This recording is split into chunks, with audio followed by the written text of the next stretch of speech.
Hi, I'm Chef Scott Samuel here at the Culinary Institute of America at Greystone in Napa Valley. And today I'm going to be preparing a bite-sized appetizer incorporating grapes, grilled polenta, and mascarpone.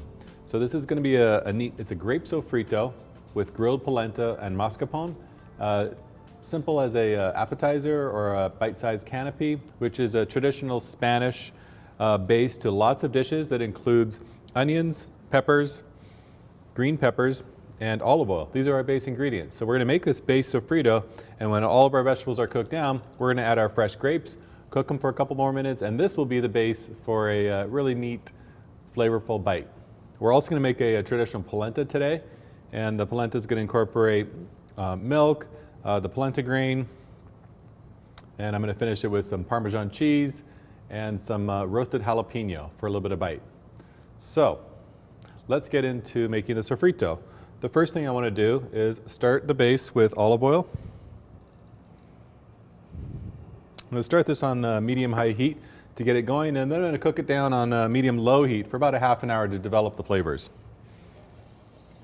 So half a cup of olive oil, about a cup of diced onion, a cup of red pepper, and a cup of green pepper.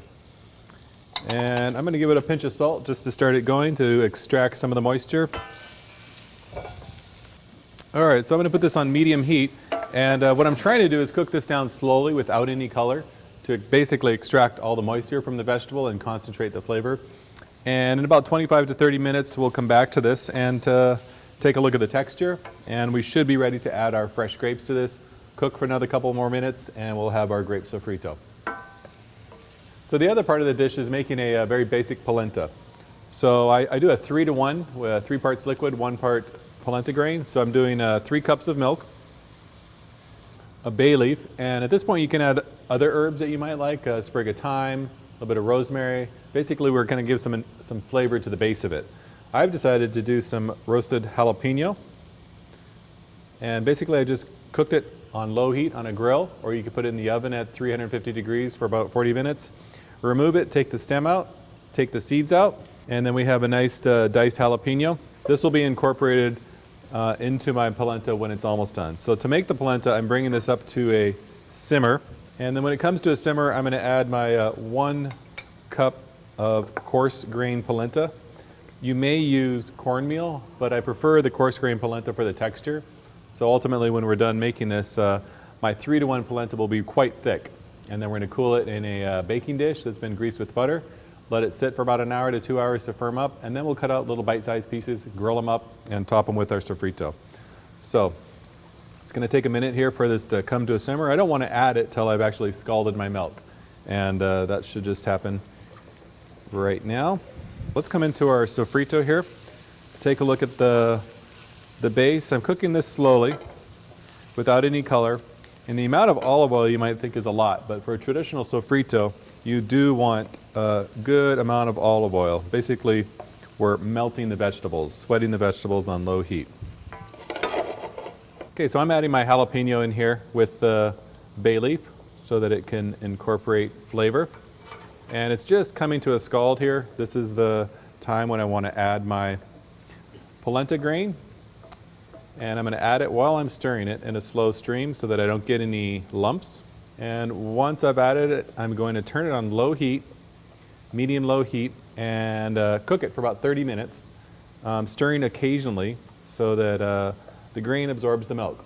By the time I've done cooking this, it'll be quite thick, and I'm going to taste the grain for al dente. I'm going to expect a little bit of al dente. And then I'll pour it into a greased dish and refrigerate it for over an hour.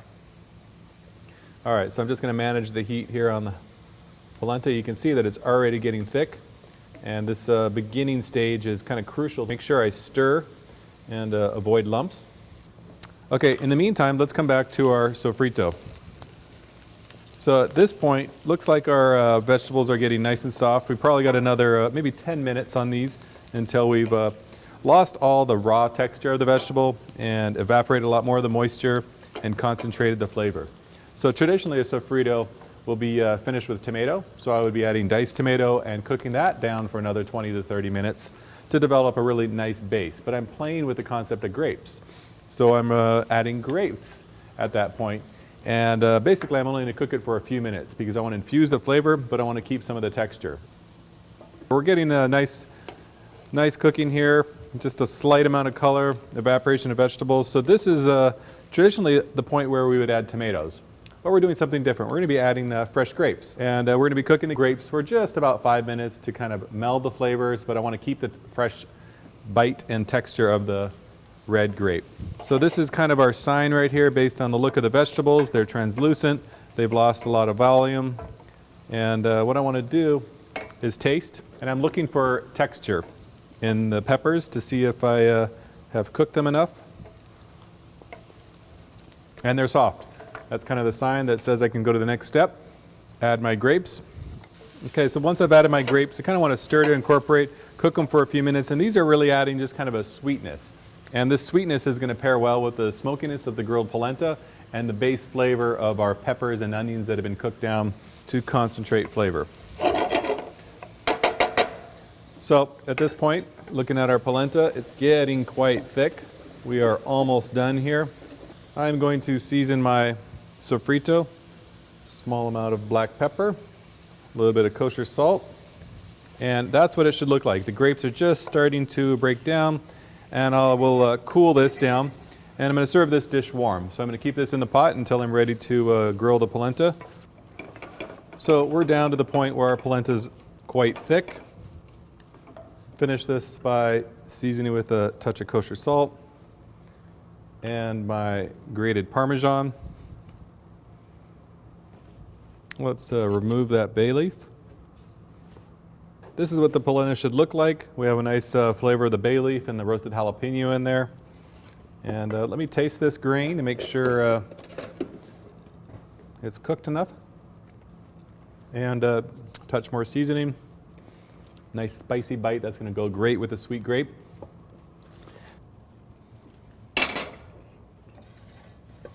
So I'm going to spread this out. I want to keep the thickness of my polenta about 3/4 of an inch thick. A 9x9 pan will work, but since you can see how thick this is, I can kind of work with it. I'm going to use half the pan for cooling it, smooth out the top, and then I'll just pop this in the refrigerator for about 1 hour to 2 hours to cool completely, and then I'll be able to come back and cut them out into little rings for our canopies. Let's finish this dish by grilling our little polenta bites. After I've cooled them, I've cut them out into little 1-inch circles, about almost 1 inch high. What I want to do is season my grill. I'm using a grill pan here. There's a couple brands out there. So it should be smoking hot. I have it on medium heat. Before I put my polenta on here, I want to do a little oiling on it.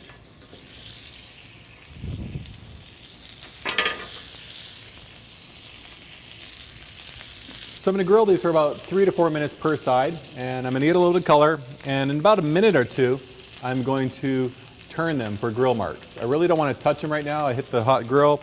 If I was to touch them right now, they would stick. So in about 2 minutes, I'll turn them and I'll flip them to the other side for about another 4 minutes. So ultimately, I'm developing a nice smoky caramelized crust. My grape sofrito, I've seasoned with a touch of cayenne. So I have a nice sweet flavor from the slow cooked peppers and onions and my fresh red grapes, and the cayenne is kind of playing the sweetness and the heat. Then I have my smokiness of my grilled polenta. And then to finish this dish, I have some mascarpone and some fresh black grapes for garnish. So I'm going to present this on a little platter as if I was serving it past appetizers at a party.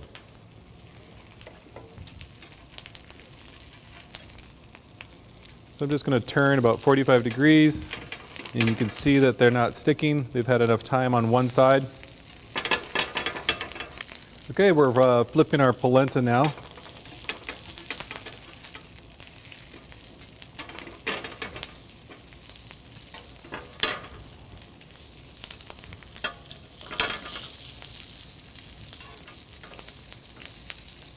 So that's what they should look like. Nice crust on them, nice caramelization crust. And they were firm a second ago, and they're starting to kind of get soft. The cheese is melting again. So I'm going to give it about another 2 minutes, 2 to 3 minutes on the underside, and then I'm ready to plate these. I think it looks great. Exactly what we're looking for. Crispy on the outside, soft in the center with a little bit of smokiness from the jalapeno. We're going to pair this perfectly with our grape sofrito and our mascarpone to kind of smooth it all out. Top with our fresh black grape. And we're going to serve this warm. And this concept can be developed as a side dish. If we want to be serving this with a grilled skewers for summer lunch, summer dinner, it'd be perfect. Grilled polenta with our grape sofrito and mascarpone. Enjoy.